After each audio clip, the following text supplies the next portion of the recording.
At a moment when the Middle East once again stood on the edge of a devastating crisis, something unusual, almost historic, happened behind closed doors.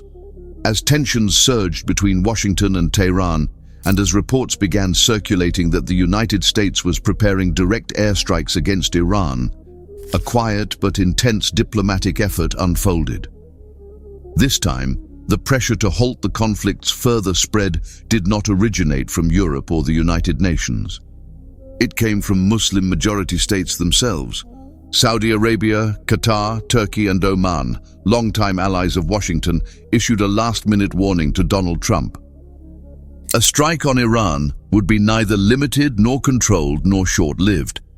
It would ignite a major, intractable conflict across the Middle East. And this warning worked. Late Wednesday, Trump chose to hold off, at least for now, on launching a military assault. This decision did not come out of restraint alone. It came because even America's closest regional partners made it clear that they would not be complicit in setting the region on fire. Perhaps the most striking signal came from Saudi Arabia. For decades, Riyadh has been portrayed as Iran's fiercest regional rival. Yet this time, Saudi Arabia did something unprecedented. It denied the United States the use of its airspace for any potential strikes on Iran. This was not just a logistical hurdle, it was a political statement. Soon after, Saudi Foreign Minister Prince Faisal bin Farhan held phone discussions with his counterparts in Iran, Oman and Turkey, signaling that diplomacy, not escalation, was the preferred path. For a region accustomed to indirect hostility, especially between Sunni nations and Shia-majority Iran, this was a clear shift.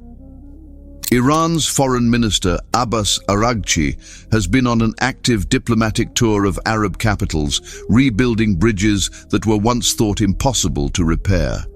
The once hostile Saudi-Iranian relationship, arguably the most volatile rivalry in the Middle East, has now been on a recovery path for 3 years. All Gulf states understand one critical reality. An attack on Iran would jeopardize the safety of maritime traffic in the Gulf. Energy routes, shipping lanes, global trade, everything would be at risk. But beyond economics lies a deeper concern.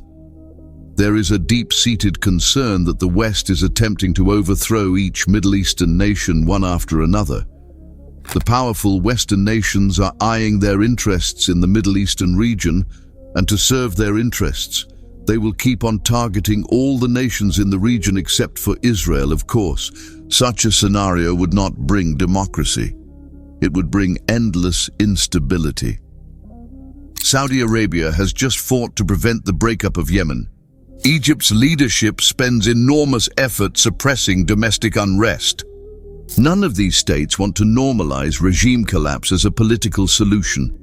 We already witnessed attacks all over the Middle East just last year, when Lebanon, Palestine, Egypt, Tunisia, Syria, Iran, and even Qatar, the sole mediator in the region, were targeted. Then too, the Muslim Ummah didn't become united. They were preoccupied with their own political issues. But maybe now they are waking up. For decades we have heard the same divisive narrative. The Shia population saying, "Why stand with Sunnis?" and the Sunni population saying, "Why help Shias?" But when the region stood on the brink of collapse, those divisions did not dictate action. Iran had already demonstrated this unity earlier, standing firmly with Palestine, offering unwavering support to a predominantly Sunni population under siege. Shia groups in Yemen took real, costly actions to show their support for Palestinian Sunnis, actions the world could not ignore. And now, when Iran itself faced the threat of invasion, Sunni-majority states stepped forward. Saudi Arabia did not disappoint, Qatar did not hesitate, Turkey did not remain silent. Oman did what it has always done: mediate calmly and wisely. This is precisely what the world fears most, and what Muslims themselves need most. An ummah that refuses to be divided when it matters most. The spokesperson of Qatar's foreign ministry said it plainly.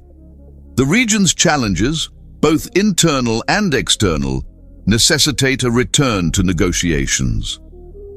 Turkey's foreign minister echoed the same message, calling for dialogue through mediators or direct talks. And this is the lesson. Unity does not mean agreement on everything. It does not mean ignoring differences. It means recognizing that a conflict with one Muslim nation destabilizes all Muslim nations. This moment, quiet, diplomatic and restrained, may never trend on social media, but it may have prevented millions of lives from being changed forever. And it proves something powerful. When Muslims act as one, not as Shia or Sunni, not as Arab or non-Arab, but as an ummah, even empires pause. And that is why Muslim unity is not just important, it is essential for survival. That's all for today.